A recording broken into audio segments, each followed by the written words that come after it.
Hi అండి, అందరు ఎలా ఉన్నారు? Welcome to my channel. మీరందరూ బాగుండాలని మనస్ఫూర్తిగా కోరుకుంటున్నానండి. ఈరోజు మన కిచెన్లో పొటాటో ఫ్రైని ప్రిపేర్ చేస్తున్నాను. స్టవ్ వెలిగించి ప్యాన్ పెట్టుకొని ప్యాన్ వేడైన తర్వాత తగినంత ఆయిల్ వేసుకోవాలి. ఆయిల్ వేడైన తర్వాత ఇందులోనే పోపు దినుసులన్నీ వేసుకోవాలండి. 1 టేబుల్ స్పూన్ ఆవాలు, 1 టేబుల్ స్పూన్ జీలకర్ర, 1 టేబుల్ స్పూన్ పచ్చిశనగపప్పు, తర్వాత ఎండుమిరపకాయలు తుంచి వేసుకోవాలి.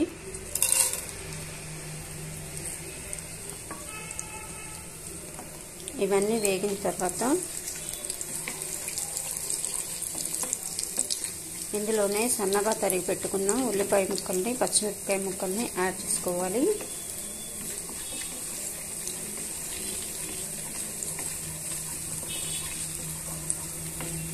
మాడిపోకుండా వేయించుకోవాలండి. ఇప్పుడు ఇందులోనే సన్నగా తరిగి పెట్టుకున్న ఉల్లిపాయ ముక్కల్ని, పచ్చిమిరపకాయ ముక్కల్ని యాడ్ చేసుకోవాలి.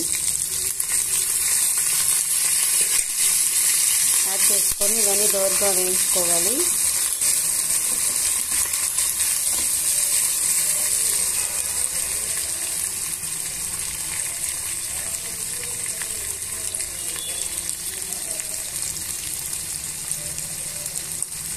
ఇప్పుడు ఇందులోనే పసుపును కూడా యాడ్ చేసుకుందామండి.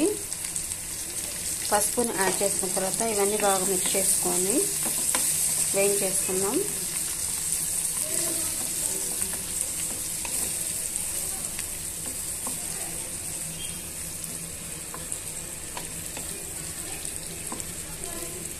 ఇవన్నీ వేగిన తర్వాత ఇందులోనే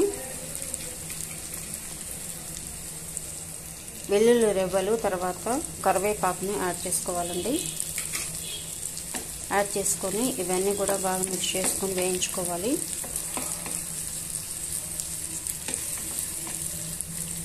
చాలా సింపుల్ మెథడ్లో పొటాటో ఫ్రైని మనం ప్రిపేర్ చేసుకోవచ్చండి.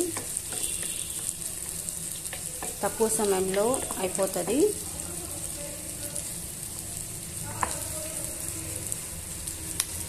అన్నంలో కానీ, రోటీస్లోకి, చపాతీస్లోకి టేస్ట్గా ఉంటుందండి. ఇప్పుడు ఇందులోనే కట్ చేసి పెట్టుకున్న పొటాటో పీసెస్ని వేసుకోవాలి.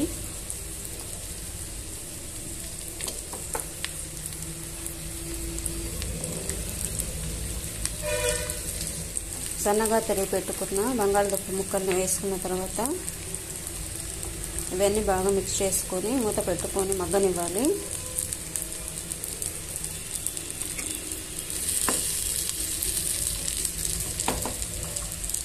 ఇప్పుడు ఇందులోనే కారంని యాడ్ చేసుకుందామండి. మీ రుచికి సరిపడా కారంని యాడ్ చేసుకోండి. ఒక 2 టేబుల్ స్పూన్ల కారంని యాడ్ చేసుకోండి. తగినంత ఉప్పుని యాడ్ చేసుకోండి.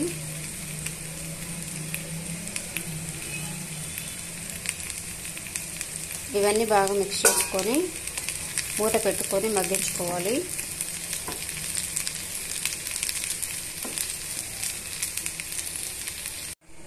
ఇందులోనే తగినంత ధనియాల పొడిని కూడా యాడ్ చేసుకుంటామండి. తగినంత ధనియాల పొడిని, తర్వాత గరం మసాలా పౌడర్ని కూడా యాడ్ చేసుకోండి. తగినంత ధనియాల పొడిని, గరం మసాలాను కూడా యాడ్ చేశానండి. ఇవన్నీ బాగా మిక్స్ చేసుకొని మూత పెట్టుకొని బంగాళదుంప ముక్కలు మెత్తబడేంత వరకు ఉడికించుకోవాలి.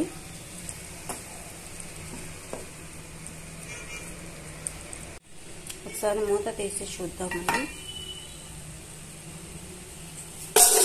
బంగాళదుంప ముక్కలు బాగా ఉడికిపోయాయండి. ఇప్పుడు మనం స్టవ్ ఆఫ్ చేసేసుకుందాం. Potato fry ready అయిపోయినట్లేనండి.